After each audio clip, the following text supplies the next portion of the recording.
Hi everybody, I hope you're well, hope everyone's feeling good. So I get asked a lot, who do I think was the best fighter out of all the street fighters and boxers I do videos about. So I thought I'd do a video about it, and I'm going to concentrate on Lenny McLean, Roy Shaw, Cliff Fields, Norman Buckland, Builder Bomb, Paul Sykes and Malcolm Price. So I'm just going to put them lot together, and this is my opinion on who I think was the better fighters on the cobbles and in the ring. So obviously going first, I'm going to go with, because all of them have got footage as well, apart from Builder Bomb. I think Builder Bomb is the only one out of this group who there isn't fight footage of. So regarding Bill, I'll have to, I'm going to go on what people say. So start off Lenny McLean, Roy Shaw. Obviously they had 3 fights, Lenny won 2 of them. So you'd have to give it to Lenny on that. But Roy Shaw was very tough though, he was naturally a middleweight, 5'8". So to go in against the big heavyweights, you've got to give credit to Roy. And also I get on with all the families of almost all, in fact all of these fighters, apart from Paul Sykes, I get on with all the families. So I'm not going to be disrespectful about anyone. So Lenny McLean, Roy, you got to give it to Lenny, beat him 2 out of the 3. Then you go Lenny McLean, Cliff Fields. Now Cliff Fields beat Lenny twice, but Cliff was also a good street fighter.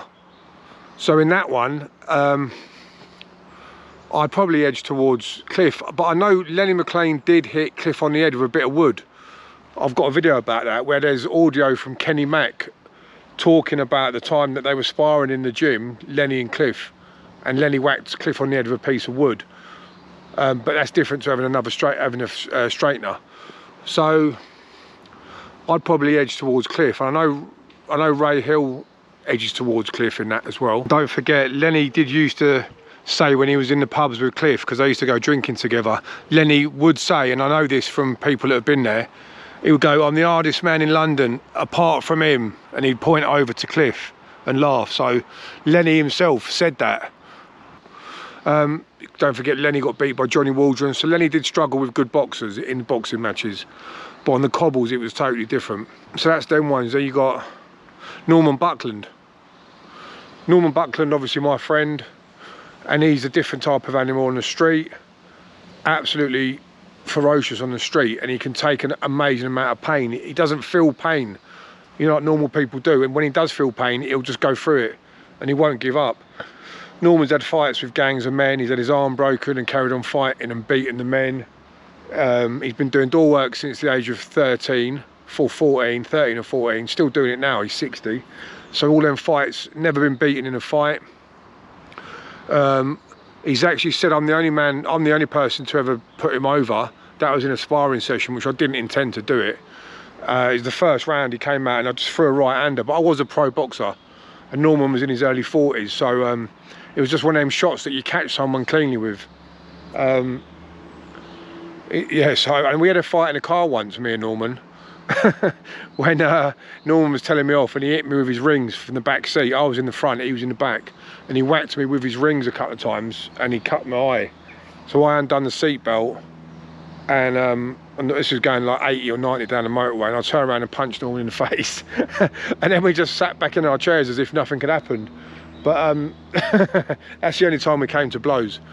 But Norman on the street, well, I've got a friend of ours who knew Lenny McLean and Norman, and he worked with them both, and he said he can't ever see how he can't see Norman getting beat in the street, and he said he knows Lenny would know it'd be a very, very hard fight if he was to fight Norman. This is what our friend said.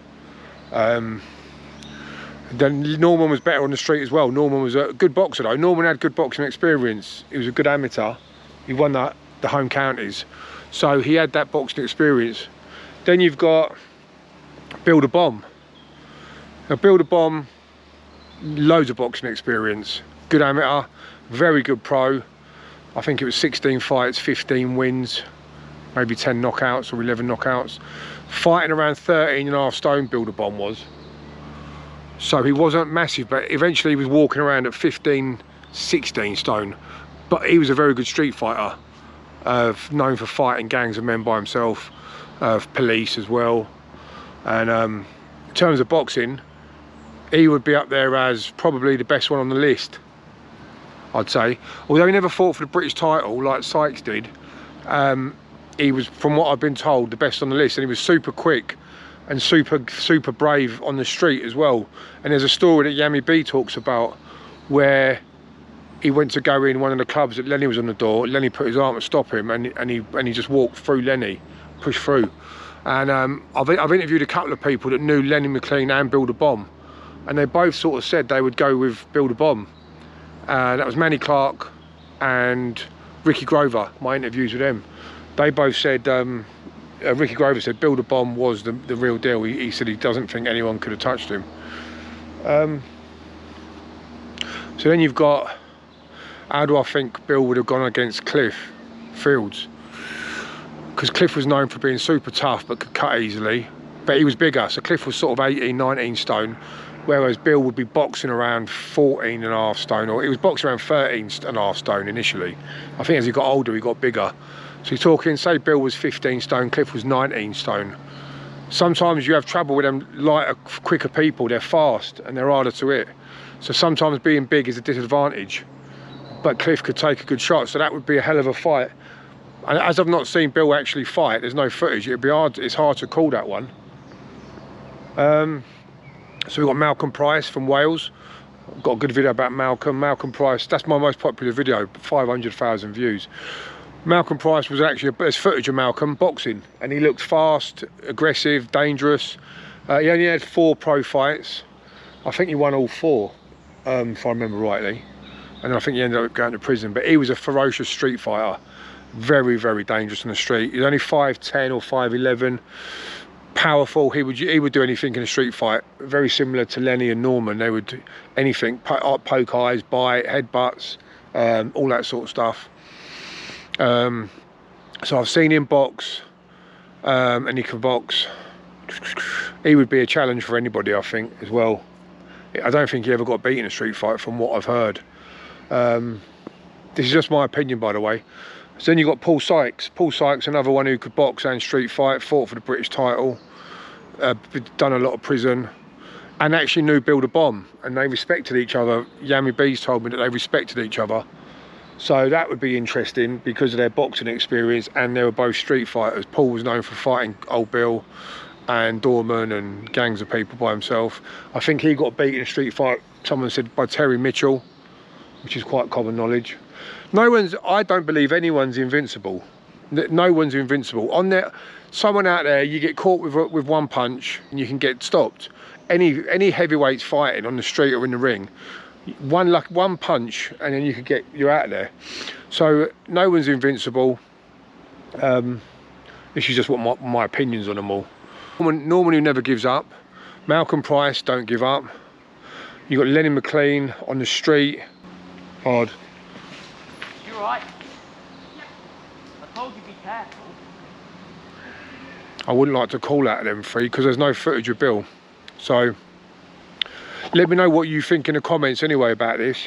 I've got to say as well, because obviously a lot of people ask me how they think I would have got on and against these fighters, but I wouldn't really like to say, to be honest, because they're all good fighters. But I will say this. I went into the Anthony Joshua fight thinking I was going to beat him, and look how that turned out. So it's all very well being confident. I'd probably be confident going in, but that doesn't mean you're going to win, does it? But anyway, all the best. Let me know what you think in the comments. I'll see you soon.